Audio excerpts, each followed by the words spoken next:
I've heard people say they wonder if their other half is out there somewhere. I bet none of them wonder if they themselves are out there somewhere, right now, buying expensive things and committing crimes. Unfortunately, this happens to 9 million Americans every year when their identity is stolen. Do you know what identity theft is? Identity theft is a form of stealing one's personal information and pretending to be someone else in order to benefit from that person's name. A person's identity is used to commit, aid, or abet any unlawful activity, and these crimes are committed without the victim's authorization, consent, or permission. Your personal information consists of your social security number, your name, credit card and account numbers, and other forms of identification. These have endless opportunities to destroy your good name and credit scores and place you deeply in debt once they have obtained your personal information. There are several different types of identity theft. There's driver's license, social security, medical, criminal, financial, and child identity theft. So let's take a closer look at each one. Driver's license identity theft occurs because a driver's license provides thieves with your name, address, date of birth, and your driver's license number. This information is then used to open up new bank accounts, apply for loans, and get credit cards. People can also use that information to purchase new cars, homes, and anything else that is of any value, and all in your name. Social Security identity theft happens when a thief gets a hold of your Social Security number. There are endless things that a thief can do with that number. They are able to obtain your Social Security benefits, welfare benefits, HUD benefits, medical and dental care. They can even get a false passport. This is one of the most valuable pieces of personal information that you have. You must take special care to protect it, and Brandon will tell you about that in a minute. Medical identity theft is very common because medical costs are so high. Thieves use your name to have surgeries to alter their appearance or have procedures done for real-life health problems they may be suffering from. They also purchase healthcare goods under your name, but that is not the only thing that they can do with your medical information. They can also file workers' compensation claims or disability claims. Unfortunately, there are only a few ways to know that this form of identity theft has occurred. First is when you receive a statement from your insurance company with the services or goods purchased listed on it. The other is when a collection agency calls you and wants you to pay for the medical debts that you did not incur. Criminal identity theft occurs when a crime is committed and the identity and personal information that is given to law enforcement is that of another person. This can result in a criminal record for the identity theft victim and can create problems with law enforcement, issued warrants for the victim's arrest, and can even keep someone from gaining employment. When a thief uses someone else's identity after committing a crime, it is then up to the identity theft victim to convince the authorities that they didn't commit the crime and to clear their name.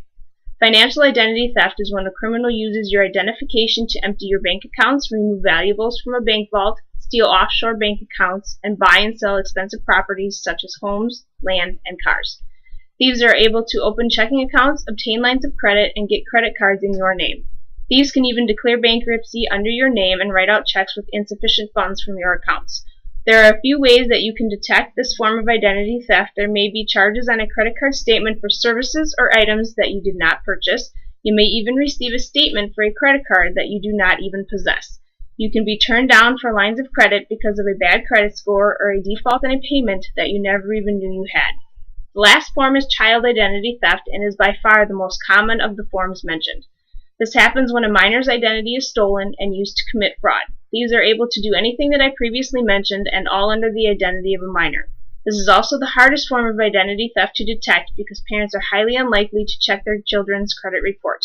You may be asking yourself right now who is at risk of identity theft. You may also be saying to yourself that this will never happen to me. Well, everyone is at risk of identity theft. If you have personal information, then you are at risk.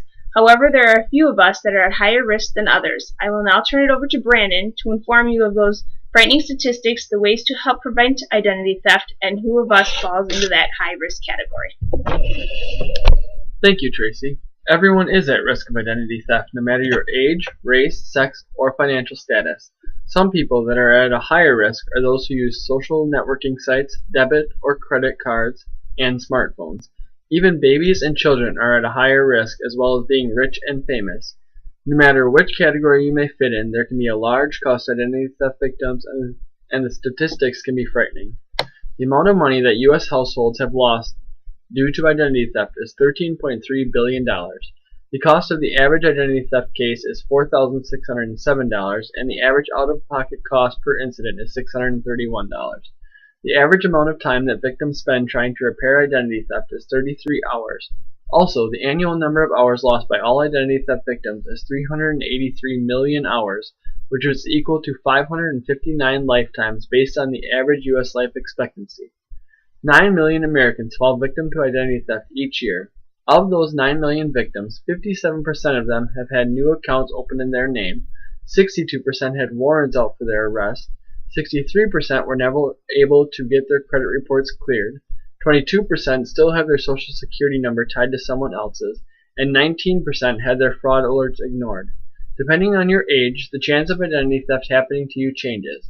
For instance, 5% of identity theft victims are children under the age of 18, 29% are ages 18 to 19, 24% are ages 30 to 39, 20% are ages 40 to 49, 13% are age 50 to 59, and 9% are ages 60 and over.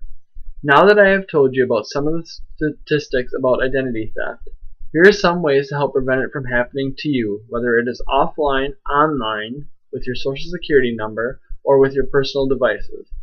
One way to help prevent identity theft offline is to safeguard your information by locking your financial records, personal documents, and social security card in a safe place.